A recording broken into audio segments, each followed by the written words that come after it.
السلام علیکم ناظرین، مسلمان کی ویڈیوز میں خوش آمدید۔ میں ہوں آپ کا میزبان عبدالہادی۔ تین نوجوان بھائیوں کا عجیب قصہ۔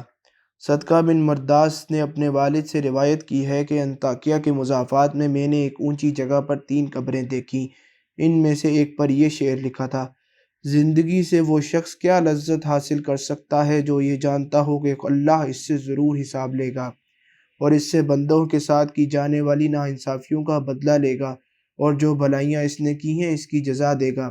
دوسری قبر پر لکھا تھا: کیا لذت پائے گا وہ جو یقین رکھتا ہو اس بات پر کہ اس پر موت اچانک آ ہی جائے گی، اس کی ساری بڑائی اور ملک چھین لے گی اور اس گھر میں ملائے گی جس کا وہ مستحق ہے۔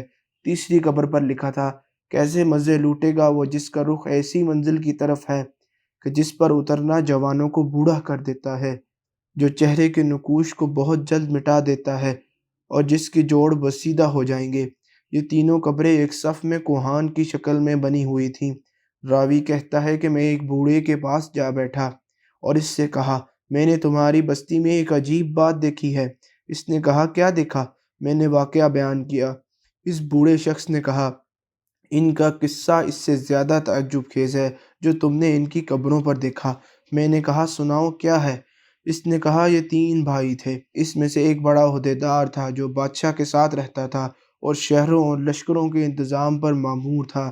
دوسرا ایک مالدار تاجر تھا، وہ بھی بادشاہ کے خاص لوگوں میں سے تھا۔ تیسرا ایک عبادت گزار شخص تھا جو عبادت کے لیے اپنے آپ کو فارغ کیے ہوئے تھا۔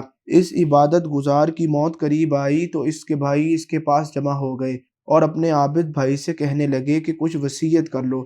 اس نے کہا: اللہ کی قسم، میرا کوئی مال نہیں ہے کہ میں کچھ وصیت کروں، نہ میرا کسی پر قرض ہے جس کے لینے کی وصیت کروں، اور میں نے دنیا میں کوئی چیز نہیں چھوڑی جس کے لوٹنے کا اندیشہ ہو۔ عہدیدار بھائی نے کہا: اے میرے بھائی، یہ میرا مال تیرے سامنے ہے، اس میں جو چاہے کہو اور جو دل چاہے وصیت کرو۔ اس نے رخ پھیر دیا۔ تاجر بھائی نے کہا: میرے بھائی، تجھے میری کمائی اور کثرت دولت کا پتہ ہے، شاید تیرے دل میں کسی بھلائی کا ارمان رہ گیا ہو جس کو مال خرچ کیے بغیر حاصل نہ کیا جا سکتا ہو۔ یہ میرا مال ہے، اس میں جو چاہو حکم کرو، اس کو پورا کروں گا۔ وہ ان دونوں کی طرف متوجہ ہوا اور کہا: مجھے تمہارے مال کی کوئی ضرورت نہیں ہے، لیکن میں صرف ایک اقرار تم سے لیتا ہوں جس میں تم وعدہ خلافی نہ کرنا۔ انہوں نے کہا: وہ کیا ہے؟ اس نے کہا: جب میں مر جاؤں تو مجھے غسل دو اور کفن پہنا کر ایک اونچی زمین پر دفن کر دو اور میری قبر پہ لکھ دینا: زندگی سے وہ شخص کیا مزہ لے سکتا ہے جو یہ جانتا ہو کہ اللہ اس سے حساب لے گا اور اس سے بندوں کے ساتھ ناانصافی کا بدلہ لے گا اور نیکیوں کی جزا دے گا۔ جب یہ کام کر دو تو روزانہ میری قبر پہ آیا کرنا، شاید تمہیں نصیحت نصیب ہو۔ انہوں نے اس کی موت کے بعد ایسا ہی کیا اور اس کا عہدیدار بھائی اپنے لشکر کے ساتھ قبر پہ آتا اور اتر کر ان اشعار کو پڑھتا اور روتا۔